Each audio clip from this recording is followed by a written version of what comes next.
I'm Crazy by J.D. Salinger. It was about 8 o'clock at night, and dark, and raining, and freezing, and the wind was noisy, the way it is in spooky movies on the night the old slob with the will gets murdered.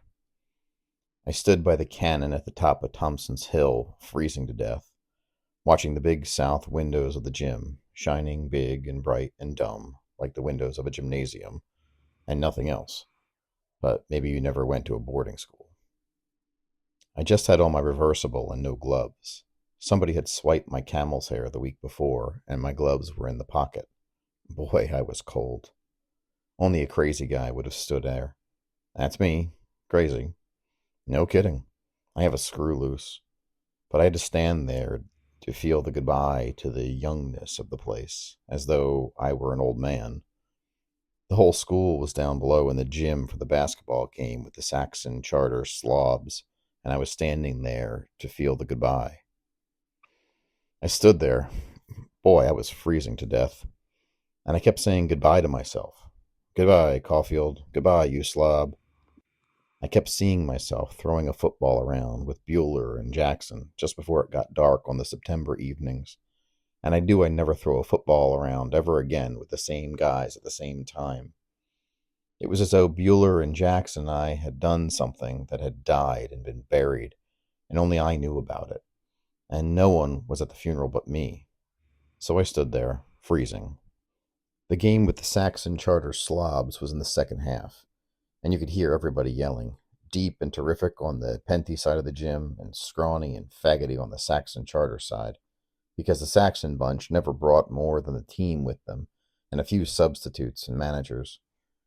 You could tell all right when Schultz or Kinsella or Tuttle had sunk one on the slobs, because then the Penty side of the gym went crazy. But I only half cared who was winning. I was freezing, and I was only there anyway to feel the goodbye, to be at the funeral of me and Bueller and Jackson throwing a football around in the September evenings. And finally, on one of the cheers, I felt the goodbye like a real knife. I was strictly at the funeral.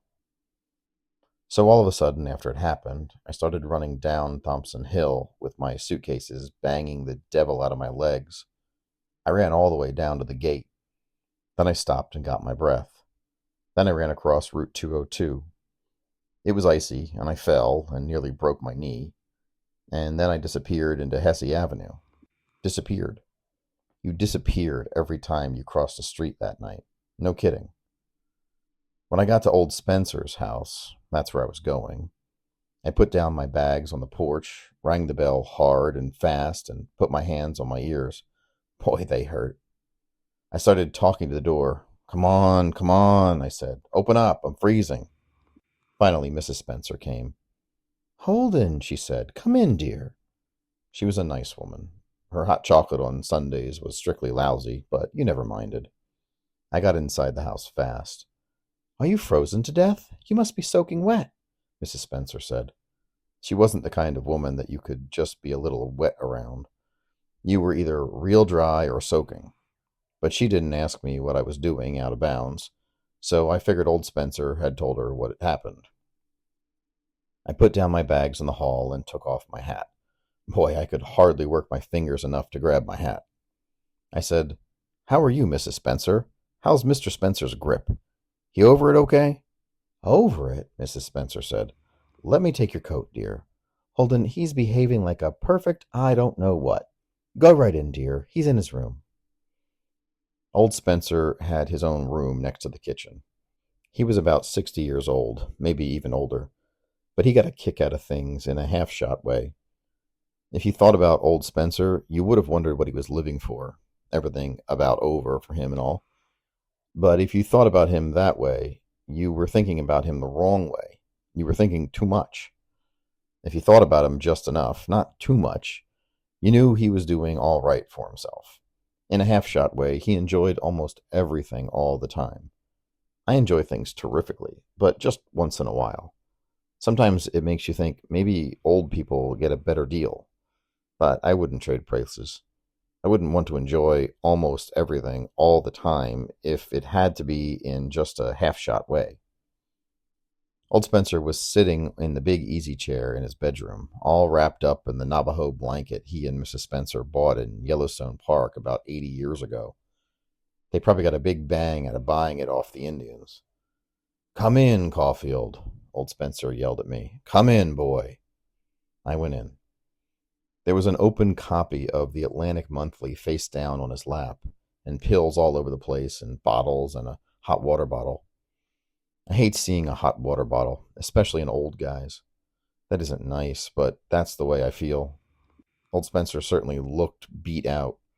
He certainly didn't look like a guy who ever behaved like a perfect I don't know what. Probably Mrs. Spencer just liked to think he was acting that way, as if she wanted to think maybe the old guy was still full of beans. "I got your note, sir," I told him. "I would have come over anyway before I left. How's your grip?" "If I felt any better, boy, I'd have sent for the doctor," old Spencer said. That really knocked me out. "Sit down, boy," he said, still laughing. "Why in the name of Jupiter aren't you down at the game?" I sat down on the edge of the bed. It sort of looked like an old guy's bed. I said, "Well, I was at the game a while, sir, but I'm going home tonight instead of tomorrow. Dr. Thurmer said I could go tonight if I really wanted to, so I'm going." "Well, you certainly picked a honey of a night," old Spencer said. He really thought that over. "Going home tonight, eh?" he said. "Yes, sir," I said. He said to me, "What did Dr. Thurmer say to you, boy?" "Well, he was pretty nice in his way, sir," I said. "He said about life being a game, how you should play it by all the rules and all, stuff like that. He wished me a lot of luck in the future and all, that kind of stuff." I guess Thurmer really was pretty nice to me in his sloppy way. So I told old Spencer a few other things Thurmer had said to me about applying myself in life if I wanted to get ahead and all. I even made up some stuff. Old Spencer was listening so hard and nodding all the while. Then old Spencer asked me, "Have you communicated with your parents yet?" "No, sir," I said. "I haven't communicated with them because I'll see them tonight." Old Spencer nodded again. He asked me, "How will they take the news?" "Well," I said, "they hate this kind of stuff. This is the third school I've been kicked out of. Boy, no kidding," I told him. Old Spencer didn't nod this time. I was bothering him, poor guy. He suddenly lifted the Atlantic Monthly off his lap, as though it had got too heavy for him, and chucked it toward the bed. He missed. I got up and picked it up and laid it on the bed. All of a sudden, I wanted to get the heck out of there. Old Spencer said, "What's the matter with you, boy? How many subjects did you carry this term?" "4," I said. "And how many did you flunk?" he said. "4," I said. Old Spencer started staring at the spot on the rug where the Atlantic Monthly had fallen when he tried to chuck it on the bed. He said, "I flunked you in history because you knew absolutely nothing. You were never once prepared, either for examinations or for daily recitations. Not once. I doubt if you opened your textbook once during the term. Did you?"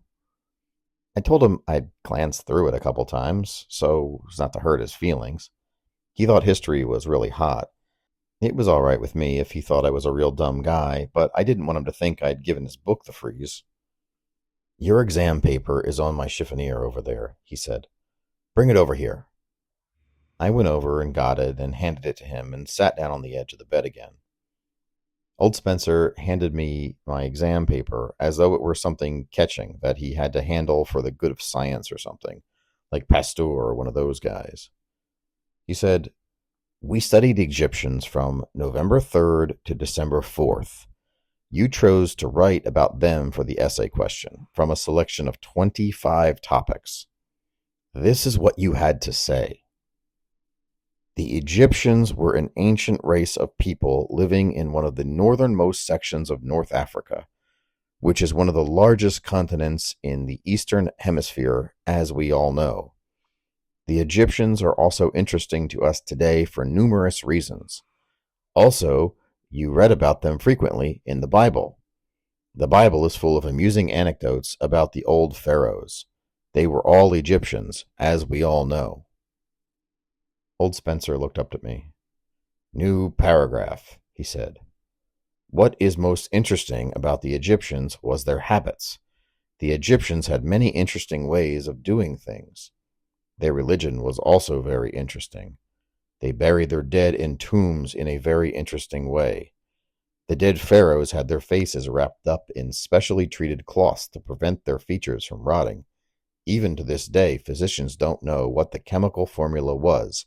Thus, all our faces rot when we are dead for a certain length of time. Old Spencer looked over the paper at me again. I stopped looking at him. If he was going to look up at me every time he hit the end of a paragraph, I wasn't going to look at him. There are many things about the Egyptians that help us in our everyday life, Old Spencer said. Then he said, "The end." He put down my paper and chucked it toward the bed. He missed. The bed was only about 2 feet from his chair. I got up and put my exam paper on top of the Atlantic Monthly. "Do you blame me for flunking you, boy?" Old Spencer asked me. "What would you have done in my place?" "The same thing," I said. "Down with the morons." But I wasn't giving it much thought at the moment. I was sort of wondering if the lagoon in Central Park would be frozen over when I got home. And if it was frozen over, would everybody be ice skating when you looked out the window in the morning? And where did the ducks go? What happened to the ducks when the lagoon was frozen over? But I couldn't have told all that to old Spencer. He asked me, "How do you feel about all this, boy?" "You mean my flunking out and all, sir?" I said. "Yes," he said. Well, I tried to give it some thought because he was a nice guy and because he kept missing the bed all the time when he chucked something at it. "Well, I'm sorry I'm flunking out for lots of reasons," I said. I knew I could never really get it over to him. Not about standing on Thompson Hill and thinking about Bueller and Jackson and me. "Some of the reasons would be hard to explain right off, sir," I told him. "But tonight, for instance," I said, "tonight I had to pack my bags and put my ski boots in them. The ski boots made me sorry I'm leaving. I could see my mother chasing around stores, asking the salesman a million dumb questions. Then she bought me the wrong kind anyway. Boy, she's nice, though. No kidding. That's mostly why. I'm sorry I'm flunking out, on account of my mother and the wrong ski boots." That's all I said. I had to quit. Old Spencer was nodding the whole time, as though he understood it all. But you couldn't tell whether he was nodding because he was going to understand anything I might tell him, or if he was only nodding because he was just a nice old guy with the grip and a screwball in his hands. "You'll miss the school, boy," he said to me. He was a nice guy, no kidding. I tried to tell him some more. I said, "Not exactly, sir. I'll miss some stuff. I'll miss going and coming to Pensy on the train, going back to the dining car and ordering a chicken sandwich and a Coke, and reading 5 new magazines with all the pages slick and new. And I'll miss the Penty stickers on my bags. Once a lady saw them and asked me if I knew Andrew Warbach. She was Warbach's mother, and you know Warbach, sir, strictly a louse. He's the kind of guy when you were a little kid that twisted your wrist to get the marbles out of your hand. But his mother was all right. She should have been in a nut house like most mothers, but she loved Warbach. You could see in her nutty eyes that she thought he was hot stuff. So I spent nearly an hour on the train telling her what a hotshot Warbach is at school, how none of the guys ever make a move at all without going to Warbach first. It knocked Mrs. Warbach out. She nearly rolled in the aisle. She probably half knew he was a louse in her heart, but I changed her mind. I like mothers. They give me a terrific kick. I stopped. Old Spencer wasn't following. Maybe he was a little bit, but not enough to make me want to get into it deep. Anyway, I wasn't saying much that I wanted to say. I never do. I'm crazy. No kidding. Old Spencer said, "Do you plan to go to college, boy?" "I have no plans, sir. I live from one day to the next." It sounded phony, but I was beginning to feel phony. I was sitting there on the edge of that bed too long. I got up suddenly. I guess I better go, sir, I said. I have to catch a train. You've been swell. No kidding. Well, old Spencer asked me if I didn't want a cup of hot chocolate before I left, but I said no thanks. I shook hands with him. He was sweating pretty much. I told him I'd write him a letter sometime, that he shouldn't worry about me, that he oughtn't to let me get him down. I told him that I knew I was crazy. He asked me if I were sure I didn't want any hot chocolate, that it wouldn't take long. No, I said. Goodbye, sir. Take it easy with your grip now. Yes, he said, shaking hands with me again. Goodbye, boy. He called something after me while I was leaving, but I couldn't hear him. I think it was good luck. I really felt sorry for him. I knew what he was thinking, how young I was, how I didn't know anything about the world and all, what happened to guys like me and all. I probably got him down for a while after I left, but I'll bet later on he talked me over with Mrs. Spencer and felt better, and he probably had Mrs. Spencer hand him his Atlantic Monthly before she left the room. It was after 1 that night when I got home, because I shot the bull for about a half hour with Pete, the elevator boy. He was telling me all about his brother-in-law. His brother-in-law is a cop, and he shot a guy. He didn't need to, but he did it to be a big shot, and now Pete's sister didn't like to be around Pete's brother-in-law anymore. It was tough. I didn't feel sorry for Pete's sister, but I felt sorry for Pete's brother-in-law, the poor slob. Jeanette, our colored maid, let me in. I lost my keys somewhere. She was wearing one of those aluminum jobs in her hair, guaranteed to remove the kink. What you doing home, boy? She said. What you doing home, boy? She says everything twice. I was pretty sick and tired of people calling me boy, so I just said, Where are the folks? They playin' bridge, she said. They playin' bridge. What you doing home, boy? I came home for the race, I said. What race? The dope said. The human race, I said. I dropped my bags and coat in the hall and got away from her. I shoved my hat on the back of my head, feeling pretty good for a change, and walked down the hall and opened Phoebe and Viola's door. It was pretty dark, even with the door open, and I nearly broke my neck getting over to Phoebe's bed. I sat down on her bed. She was asleep all right. Phoebe, I said. Hey, Phoebe. She waked up pretty easily. Holden, she said anxiously. What are you doing home? What's the matter? What happened? Ah, the same old stuff, I said. What's new? Holdy, what are you doing home? She said. She's only 10, but when she wants an answer, she wants an answer. What's the matter with your arm? I asked her. I noticed a hunk of adhesive tape on her arm. I banged it on the wardrobe doors, she said. Mrs. Keefe made me monitor of the wardrobe. I'm in charge of everybody's garments. And she got right back to it again. Holdy, she said, what are you doing home? She sounds like a goody-good, but it was only when it came to me. That's because she likes me. She's no goody-good, though. Phoebe's strictly one of us, for a kid. I'll be back in a minute, I told her, and went back to the living room and got some cigarettes out of one of the boxes and put them in my pocket. Then I went back. Phoebe was sitting up straight, looking fine. I sat down on her bed again. I got kicked out again, I told her. Holden, she said, Daddy'll kill you. I couldn't help it, Phoebe, I said. They kept shoveling stuff at me, exams and all, and study periods, and everything was compulsory all the time. I was going crazy. I just didn't like it. But Holden, Phoebe said, you don't like anything. She really looked worried. Yes, I do. Yes, I do. Don't say that, Phoebe, I said. I like a heck of a lot of stuff. Phoebe said, What? Name one thing. I don't know. Gosh, I don't know, I told her. I can't think any more today. I like girls I haven't met yet. Girls that you can just see the backs of their heads a few seats ahead of you on the train. I like a million things. I like sitting here with you. No kidding, Phoebe. I like just sitting here with you.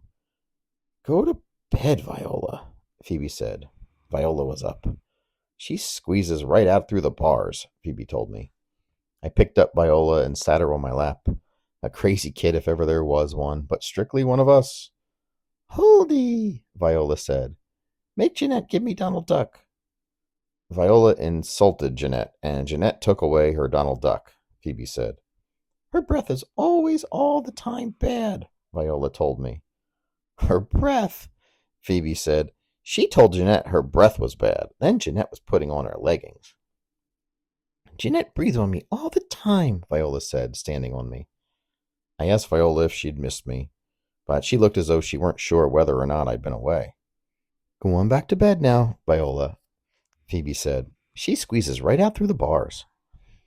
Jeanette breathes on me all the time, and she took away Donald Duck, Viola told me again. Holden will get it back, Phoebe told her. Phoebe wasn't like other kids. She didn't take sides with the maid. I got up and carried Viola back to her crib and put her in it. She asked me to bring her something, but I couldn't understand her. Ovals, Phoebe said. Olives. She's crazy about olives now. She wants to eat olives all the time. She rang the elevator bell when Jeanette was out this afternoon and had Pete open up a can of olives for her. Ovals, Viola said. Bring ovals, Holdy. Okay, I said. With the red in them, Viola said.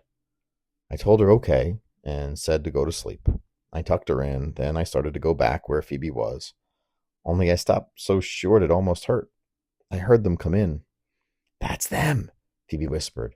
I can hear Daddy. I nodded and walked toward the door. I took off my hat. Holdy, Phoebe whispered at me. Tell him how sorry you are, all that stuff, and how you'll do better next time. I just nodded. Come back, Phoebe said. I'll stay awake. I went out and shut the door. I wish I had hung my coat and put away my bags. I knew they'd tell me how much the coat costs and how people tripped over bags and broke their necks. When they were all done with me, I went back to the kids' room. Phoebe was asleep, and I watched her a while. Nice kid. Then I went over to Viola's crib. I lifted her blanket and put her Donald Duck in there with her. Then I took some olives I had in my left hand and laid them one by one in a row along the railing of her crib. One of them fell on the floor. I picked it up, felt dust on it, and put it in my jacket pocket. Then I left the room. I went into my own room, turned the radio on, but it was broken, so I went to bed. I lay awake for a pretty long time, feeling lousy. I knew everybody was right and I was wrong. I knew that I wasn't going to be one of those successful guys, that I was never going to be like Edward Gonzalez or Theodore Fisher or Lawrence Mayer. I knew that this time when Father said I was going to work in that man's office, that he meant it, that I wasn't going back to school again ever, that I wouldn't like working in an office. I started wondering again where the ducks in Central Park went when the lagoon was frozen over. And finally, I went to sleep.